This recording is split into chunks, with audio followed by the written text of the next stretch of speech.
मेरे प्यारे देशवासियों, नमस्कार। मौसम बदल रहा है। इस बार गर्मी भी बहुत रही, लेकिन अच्छा हुआ कि वर्षा ऋतु समय पर अपने नक्शे कदम पर आगे बढ़ रहा है। देश के कई भागों में झमाझम बारिश से मौसम सुहाना हो गया है। बारिश के बाद ठंडी हवाओं में पिछले दिनों की गर्मी से राहत का अनुभव हो रहा है।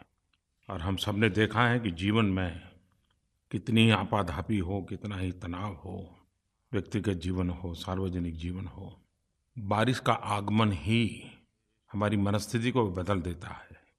आज भगवान जगन्नाथ जी की रथ यात्रा देश के कई भागों में बहुत ही श्रद्धा और उल्लासपूर्वक देशवासी मनाते हैं। अब तो विश्व के भी कुछ भागों में भगवान जगन्नाथ जी की रथ यात्रा का उत्सव संपन्न होता है। और भगवान जगन्नाथ जी के साथ देश का गरीब जुड़ा हुआ है। जिन लोगों ने डॉक्टर बाबा साहब आम्बेडकर का अध्ययन किया होगा, उन्होंने देखा होगा कि भगवान जगन्नाथ जी का मंदिर और उसकी परंपराओं की वो बड़ी तारीफ करते थे, क्योंकि उसमें सामाजिक न्याय, सामाजिक समरसता अंतर्निहित थे। भगवान जगन्नाथ गरीबों का देवता है। और बहुत कम लोगों को पता होगा, अंग्रेजी भाषा में एक शब्द है जगरनॉट, और उसका मतलब होता है ऐसा भव्य रथ जिसे कोई रोक नहीं सकता। और इस जगरनॉट का डिक्शनरी मीनिंग में भी ये पाया जाता है कि ये जगन्नाथ के रथ के साथ में से ही ये शब्द का उद्भव हुआ है। और इसलिए हम समझ सकते हैं कि दुनिया ने भी जगन्नाथ इस यात्रा को अपने अपने तरीके से किस प्रकार से महात्म्य स्वीकार किया है। भगवान जगन्नाथ जी की यात्रा के अवसर पर मैं सभी देशवासियों को शुभकामनाएं देता हूं और भगवान जगन्नाथ जी के श्री चरणों में प्रणाम भी करता हूं। भारत की विविधता, ये इसकी विशेषता भी है। भारत की विविधता, ये भारत की शक्ति भी है। रमज़ान का पवित्र महीना सब दूर इबादत में पवित्र भाव के साथ मनाया। अब ईद का त्योहार है। ईद उल फितर के इस अवसर पर मेरी तरफ से सबको ईद की बहुत बहुत शुभकामनाएं। रमज़ान महीना पुण्य दान का महीना है, खुशियों को बांटने का महीना है। और जितनी खुशियां बांटते हैं उतनी खुशियां बढ़ती हैं। आइए हम सब मिल करके इन पवित्र उत्सवों से प्रेरणा लेकर के खुशियों के खजाने को बांटते चले, देश को आगे बढ़ाते चले। रमज़ान के इस पवित्र महीने में उत्तर प्रदेश के बिजनौर के मुबारकपुर गांव की एक बड़ी प्रेरक घटना मेरे सामने आई। करीब 3,500 हमारे मुसलमान भाई बहनों के परिवार वहाँ उस छोटे से गांव में बसते हैं। एक प्रकार से ज़्यादा आबादी हमारे मुस्लिम परिवार के भाइयों बहनों की है। इस रमज़ान के अंदर गांव वालों ने मिलकर के शौचालय बनाने का निर्णय किया। और इस व्यक्तिगत शौचालय के अंदर सरकार की तरफ से भी सहायता मिलती है। और उस सहायता की राशि करीब 17 लाख रुपये उनको दी गई।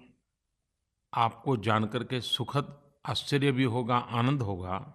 रमज़ान के इस पवित्र महीने में सभी मुसलमान भाइयों बहनों ने सरकार को ये 17 लाख रुपये वापस लौटा दिए और ये कहा कि हम हमारा शौचालय हमारे परिश्रम से, हमारे पैसों से बनाएंगे। ये 17 लाख रुपये आप गांव की अन्य सुविधाओं के लिए खर्च कीजिए। मैं मुबारकपुर के सभी ग्रामजनों को रमज़ान के इस पवित्र अवसर को समाज की भलाई के अवसर में पलटने के लिए बधाई देता हूँ।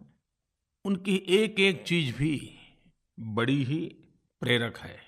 और सबसे बड़ी बात है, उन्होंने मुबारकपुर को खुले में शौच से मुक्त कर दिया। हम जानते हैं कि हमारे देश में 3 प्रदेश ऐसे हैं, सिक्किम, हिमाचल और केरल।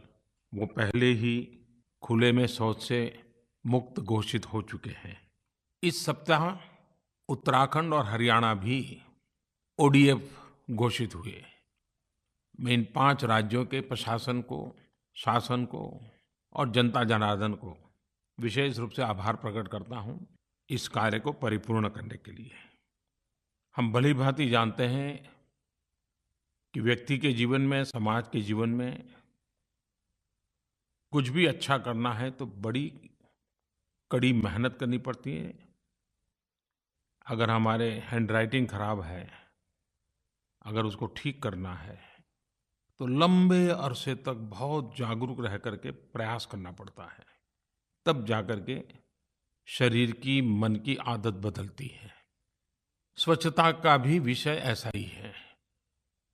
ऐसी बुरी आदतें हमारे स्वभाव का हिस्सा बन गई हैं, हमारी आदतों का हिस्सा बन गई हैं कि इससे मुक्ति पाने के लिए अविरत रूप से हमें प्रयास करना ही पड़ेगा।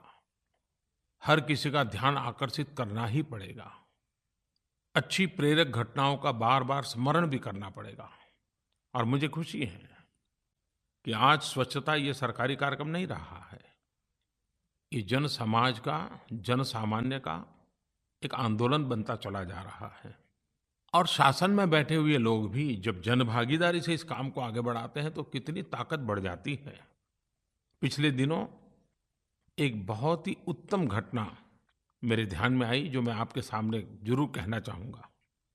ये घटना है आंध्र प्रदेश के विजयनगरम जिले की। वहाँ के प्रशासन ने जन भागीदारी से एक बड़ा काम हाथ में लिया। 10 मार्च सुबह 6 बजे से लेकर के 14 मार्च सुबह 10 बजे तक 100 घंटे का नॉन स्टॉप अभियान। और लक्ष्य क्या था? 100 घंटे में 71 ग्राम पंचायतों में 10,000 घरेलू शौचालय बनाना। और मेरे प्यारे देशवासियों, आप जानकर के खुश हो जाएंगे कि जनता जनार्दन ने और शासन ने मिल करके 100 घंटे में 10,000 शौचालय बनाने का काम सफलतापूर्वक पूर्ण कर दिया। 71 गांव ओडीएफ हो गए। मैं शासन में बैठे हुए लोगों को, सरकारी अधिकारियों को और विजयनगरम जिले के उन गांव के नागरिकों को बहुत बहुत बधाई देता हूं कि आपने परिश्रम की पराकाष्ठा करते हुए बड़ा प्रेरक उदाहरण प्रस्तुत किया है।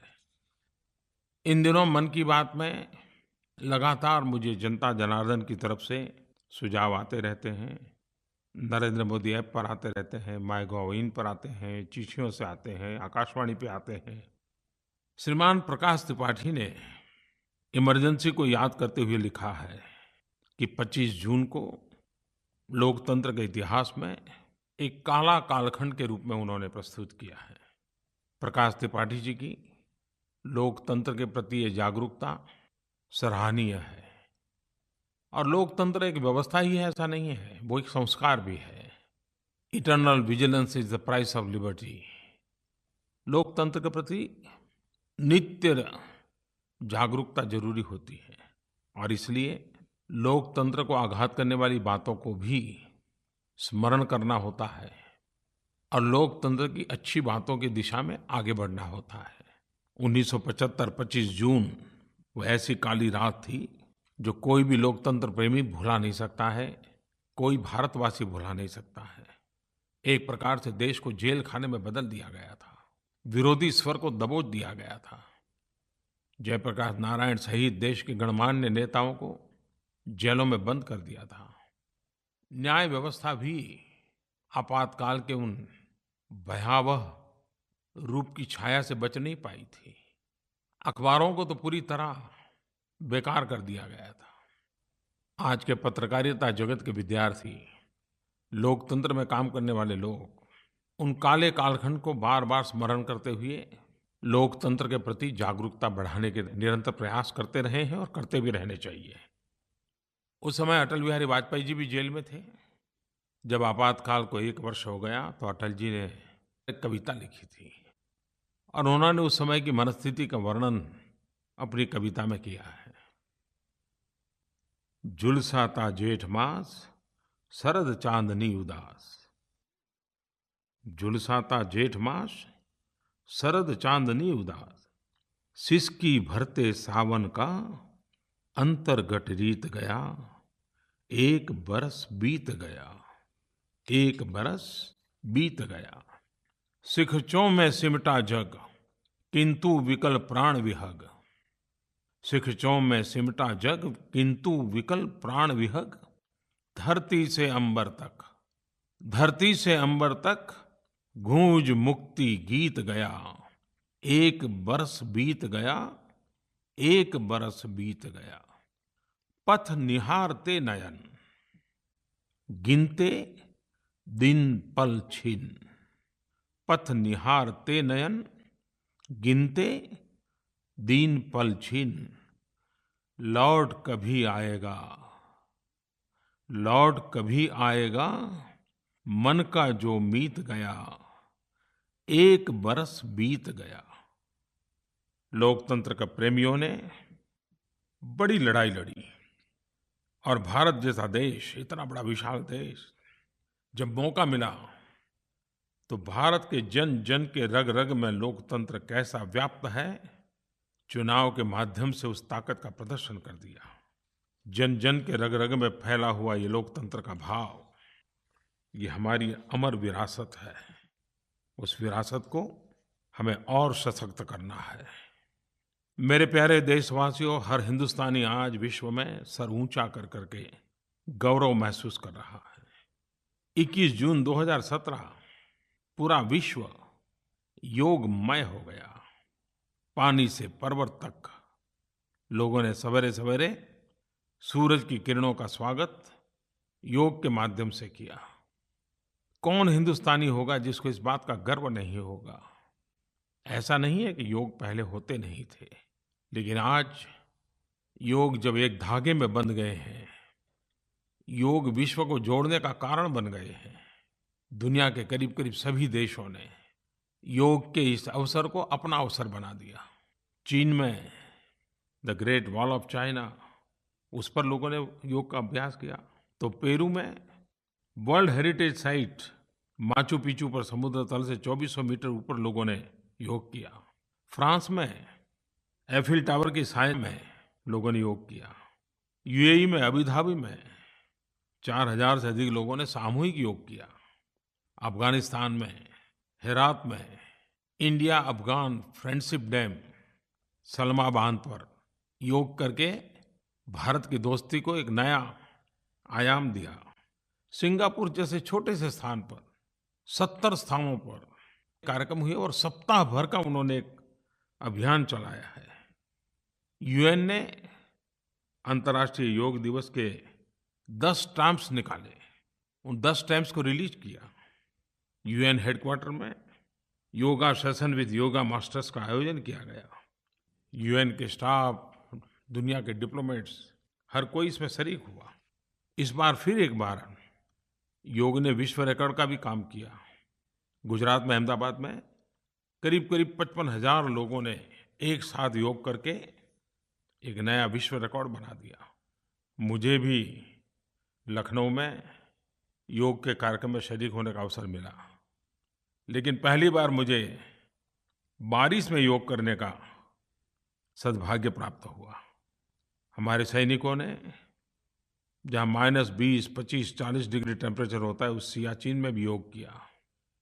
हमारे आर्म फोर्सेस हो, बीएसएफ हो, आईटीबीपी हो, सीआरपीएफ हो, सीआईएसएफ हो, हर कोई अपनी ड्यूटी के साथ साथ योगा को अपना हिस्सा बना दिया है। इस योगा दिवस पर मैंने कहा था कि 3 पीढ़ी, क्योंकि ये तीसरा अंतर्राष्ट्रीय योग दिवस था, तो मैंने कहा था कि परिवार की 3 पीढ़ियां एक साथ योगा करते हो, इसकी फोटो शेयर कीजिए। कुछ टीवी चैनल ने भी इस बात को आगे बढ़ाया था। मुझ पे काफ़ी फोटो मिले, उसमें से कुछ selected photographs Narendra Modi app पर कंपाइल करके रखे गए हैं। जिस प्रकार से पूरे विश्व में योग की चर्चा हो रही है, उसमें एक बात अच्छी उभर करके आ रही है कि योग से आज की जो हेल्थ कॉन्शियस सोसाइटी है, वो फिटनेस से अब वेलनेस की ओर जाने की दिशा में कदम रख रही हैं और उनको लग रहा है कि फिटनेस का महत्व है ही है, लेकिन वेलनेस के लिए योग उत्तम मार्ग है। रिस्पेक्टेड प्राइम मिनिस्टर सर, मैं डॉक्टर अनिल सोनारा अहमदाबाद गुजरात से बोल रहा हूँ। सर, मेरा एक सवाल है कि रिसेंटली केरला में हमने आपको सुना था कि डिफरेंट डिफरेंट प्लेसेस पे जो बुके एज अ गिफ्ट हम देते हैं, उसकी जगह काइंड ऑफ गुड बुक्स हमको देनी चाहिए एज अ मोमेंटो।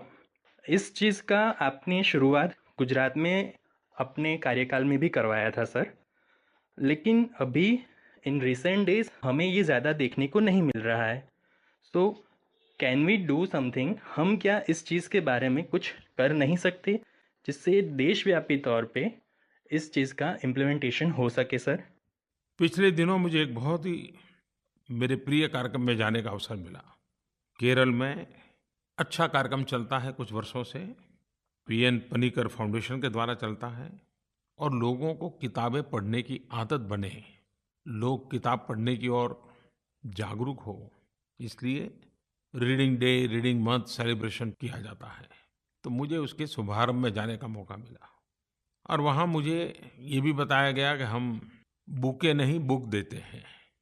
मुझे अच्छा लगा और मुझे भी जो चीज़ मेरे ध्यान से हट गई थी उसका पुनः स्मरण हो गया, क्योंकि जब मैं गुजरात में था तो मैंने सरकार में एक परंपरा बनाई थी कि हम बुके नहीं देंगे, बुक देंगे या तो हाथ रुमाल, हैंडकरचीफ, उसी से स्वागत करेंगे, और खादी का हैंडकरचीफ, ताकि खादी को भी बढ़ावा मिले।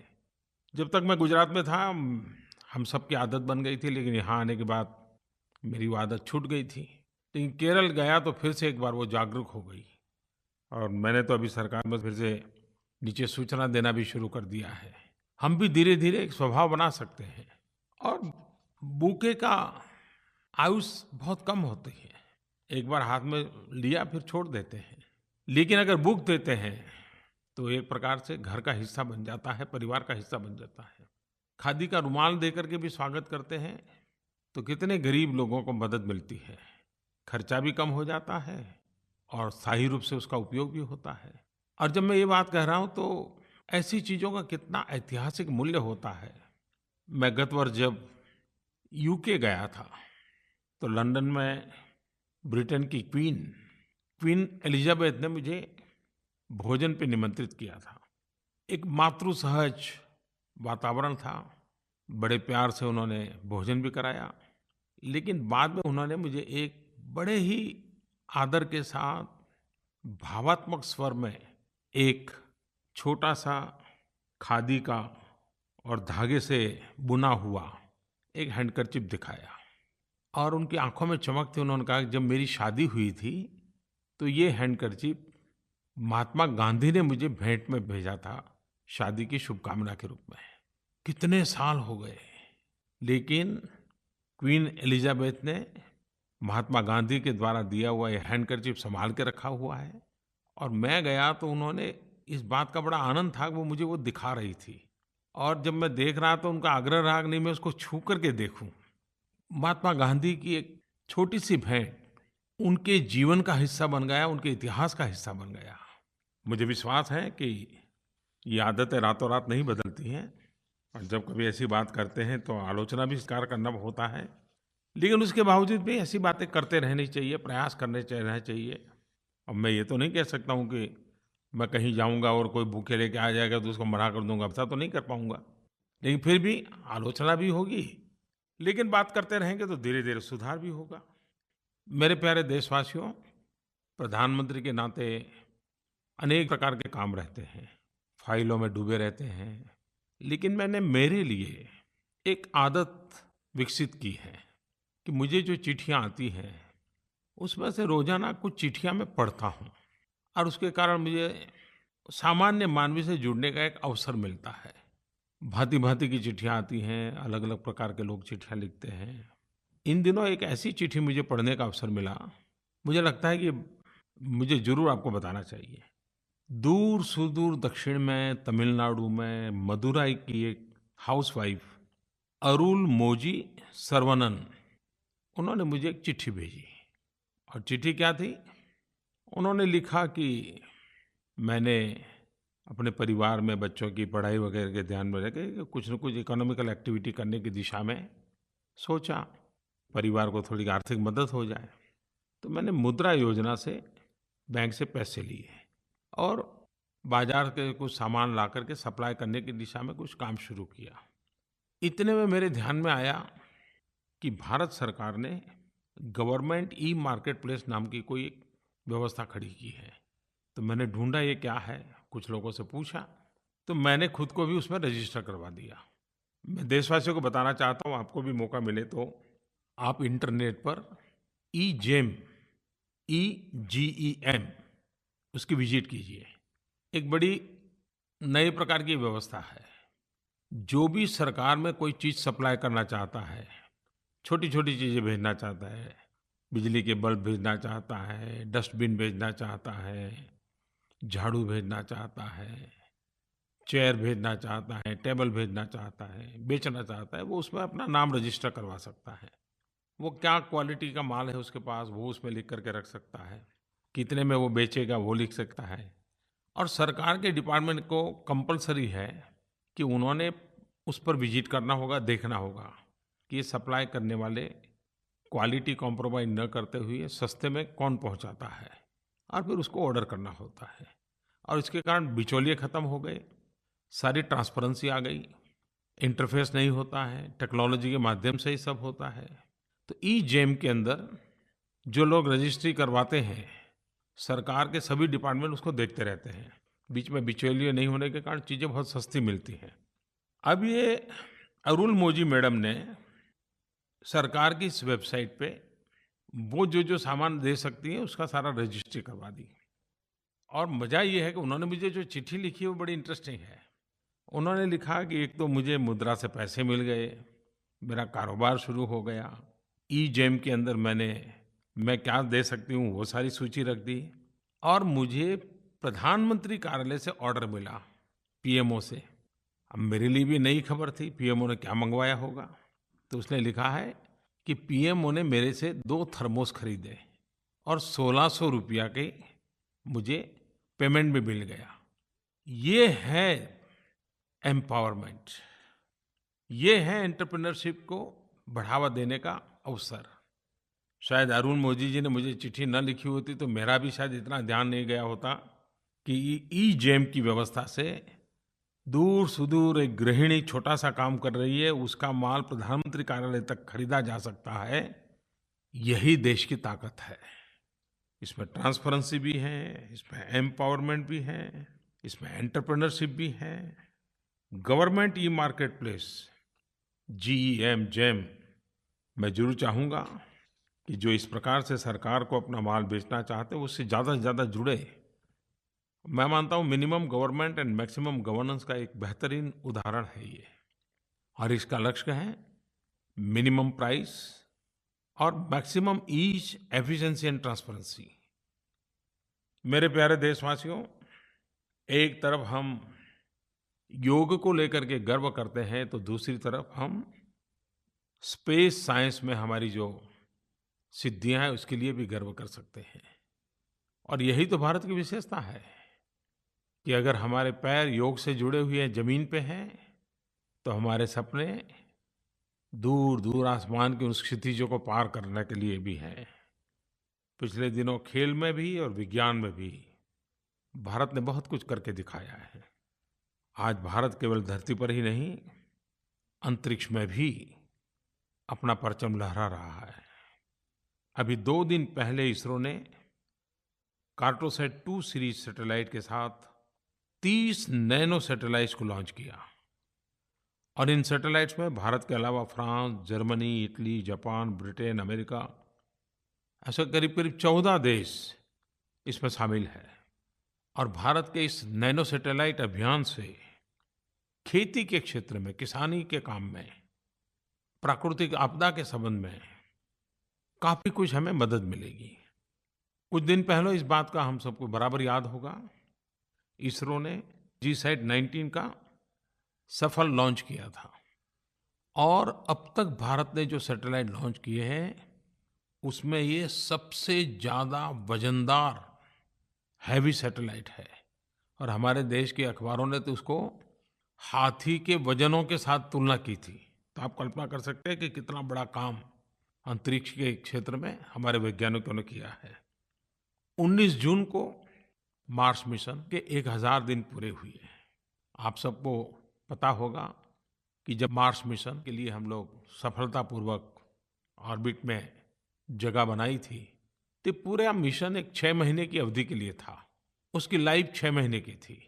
लेकिन मुझे खुशी है कि हमारे वैज्ञानिकों के इस प्रयासों की ताकत ये रही कि 6 महीने तो पार कर दिए, 1000 दिन के बाद भी ये हमारा मंगलयान मिशन काम कर रहा है, तस्वीरें भेज रहा है, जानकारियाँ दे रहा है, साइंटिफिक डाटा आ रहे हैं। तो समय अवधि से भी ज़्यादा, अपने आयु से भी ज़्यादा काम कर रहा है। 1000 दिन पूरा होना हमारे वैज्ञानिक यात्रा के अंदर, हमारी अंतरिक्ष यात्रा के अंदर एक महत्वपूर्ण पड़ाव है। इन दिनों स्पोर्ट्स में भी हम देख रहे हैं कि हमारे युवाओं का रुझान बढ़ता चला जा रहा है। अब ये नज़र आने लगा है कि पढ़ाई के साथ-साथ खेल-कूद में भी हमारी युवा पीढ़ी को अपना भविष्य दिखने लगा है। और हमारे खिलाड़ियों के कारण, उनके पुरुषार्थ के कारण, उनकी सिद्धि के कारण देश का भी नाम रोशन होता है। अभी हाल ही में भारत के बैडमिंटन खिलाड़ी किदाम्बी श्रीकांत ने इंडोनेशिया ओपन में जीत दर्ज कर देश का मान बढ़ाया है। मैं इस उपलब्धि के लिए उनको और उनके कोच को हृदय से बधाई देता हूँ। मुझे कुछ दिन पहले एथलीट पीटी उषा जी के उषा स्कूल ऑफ एथलेटिक्स के सिंथेटिक ट्रैक के उद्घाटन समारोह में जुड़ने का अवसर मिला था। हम खेल को जितना बढ़ावा देंगे, स्पोर्ट्समैन स्पिरिट भी लेके आता है। खेल व्यक्तित्व के विकास के लिए भी बहुत बड़ी अहम भूमिका अदा करता है। ओवरऑल पर्सनालिटी डेवलपमेंट में खेल का महात्म्य बहुत है। देश में प्रतिभाओं की कोई कमी नहीं है। अगर हमारे परिवार में भी बच्चों को खेल की रुचि है तो उनको अवसर देना चाहिए। उनको मैदान में से उठा करके कमरे में बंद करके किताबों के लिए मजबूर नहीं करना चाहिए। वो पढ़ाई भी करें, उसमें भी आगे बढ़ सकता है तो बढ़े, लेकिन अगर खेल में उसका सामर्थ्य है, रुचि है, तो स्कूल, कॉलेज, परिवार, आसपास के लोग, हर किसी ने उसको बल देना चाहिए, प्रोत्साहित करना चाहिए। अगले ओलंपिक के लिए हर किसी ने सपने संजोने चाहिए। फिर एक बार मेरे प्यारे देशवासियों, वर्षा ऋतु, लगातार उत्सवों का माहौल, एक प्रकार से ये कालखंड की अनुभूति नई होती है। मैं फिर एक बार आप सबको शुभकामनाएं देते हुए अगले मन की बात के समय फिर कुछ बातें करूँगा। नमस्कार।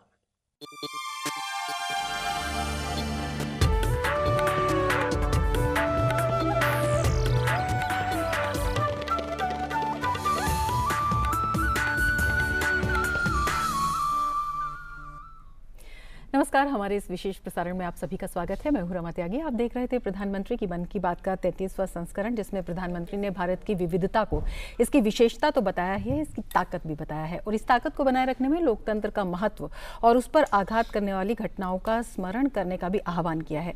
साथ ही लोकतंत्र